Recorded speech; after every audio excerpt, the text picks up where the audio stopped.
All right, let's dive into one of the most important units in all of AP World history. Unit 7, Global Conflict.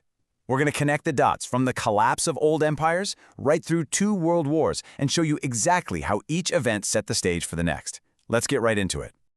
Okay, for all of you studying for the AP exam, let's get straight to what matters. This unit, it's a big one. It makes up about 8 to 10% of your total score. So really understanding the connections we're about to talk about is absolutely crucial. So here's our game plan. We'll start with the world at the turn of the century, this century of conflict.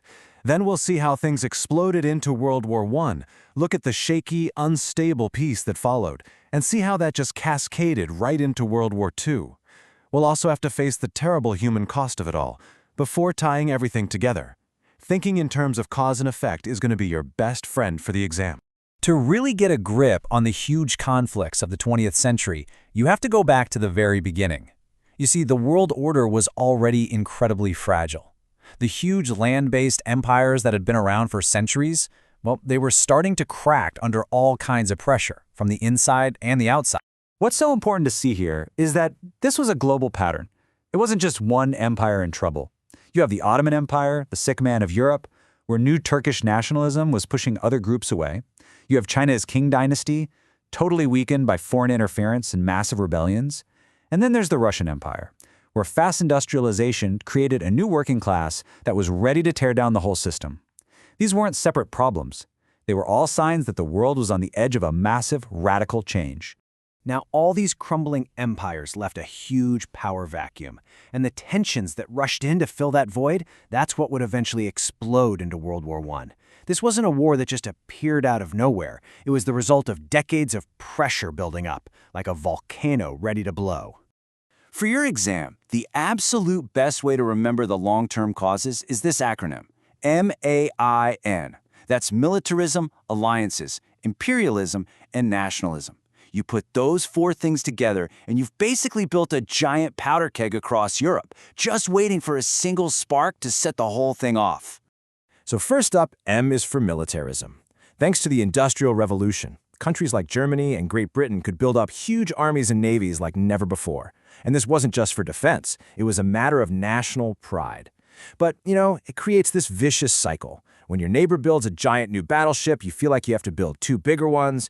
It just creates this atmosphere of paranoia and tension. Next, A is for alliances. To feel safe in this super tense environment, nations started making these complicated promises to defend each other. The big problem was, these alliances were like a giant tripwire. A small fight between 2 countries could now automatically pull in all of their allies. It created this domino effect that was almost impossible to stop once it started. Then you've got I for imperialism. All that competition for colonies in Africa and Asia, that wasn't just happening over there. It was directly making the rivalries in Europe even worse. You have a newly unified Germany wanting its place in the sun, which puts it on a collision course with old empires like Britain and France. And finally, N for nationalism. This was really the emotional fuel for the fire.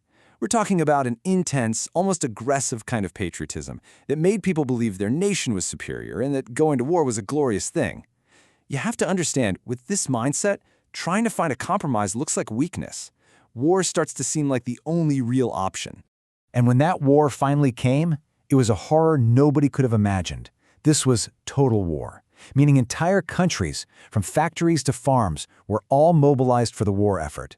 New technology like the machine gun made old ways of fighting totally obsolete, leading to the nightmare of trench warfare. And it really was a world war, pulling in soldiers from colonies all over the planet to fight for their European rulers. They called it the war to end all wars, and when it was finally over, you'd think there'd be a lasting peace. But nope. The peace that followed was a total mess, a disaster just waiting to happen. It didn't solve the world's problems, it just planted the seeds for an even bigger, deadlier war. And the Treaty of Versailles is the perfect example of this problem.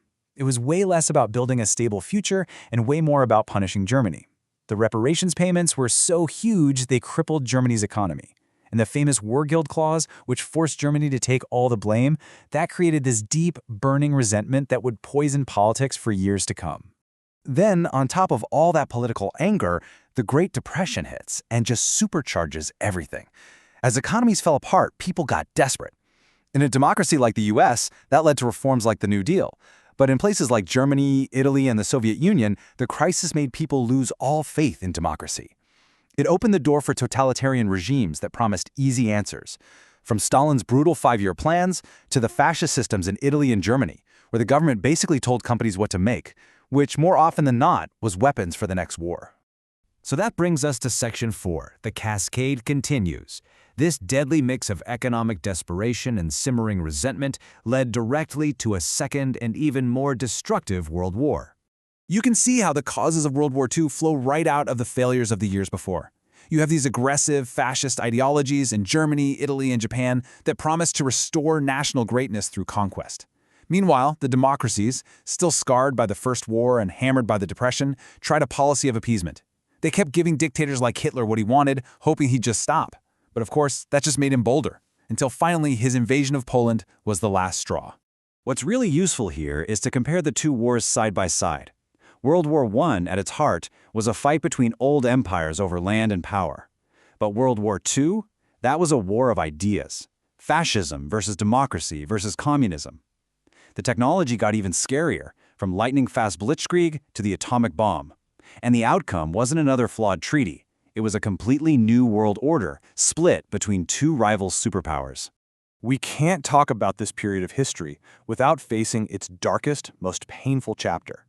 The sheer scale of total war, when combined with ideologies that stripped entire groups of people of their humanity, led to atrocities on a scale that is still, frankly, hard to wrap your head around. The key thing to understand is that these weren't just random acts of wartime violence. They were the direct, logical result of specific, hateful ideologies. The Holocaust came directly from Nazi racial theory. The Holodomor in Ukraine was a famine created by Stalin on purpose to crush Ukrainian nationalism. The Khmer Rouge killed millions trying to build some kind of twisted agricultural utopia. In every single one of these horrific cases, the dangerous idea came first. The ideology itself was the weapon. Okay, so let's tie this all together. If there is one skill you need to master for this unit, it is causation. The ability to see that clear chain of events, how one thing directly causes the next. This right here lays out the whole story. It's like a chain of dominoes.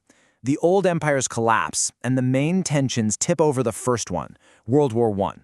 That leads to a terrible peace treaty and the Great Depression, which knocks over the next domino, the rise of extremism. Those ideologies then start World War II, which leads to the final domino, the Cold War. You see, each step is a direct result of the one that came before it. If you remember one single thing from this entire review, please let it be this. The huge conflicts of the 20th century were not separate events. They were deeply, tragically linked.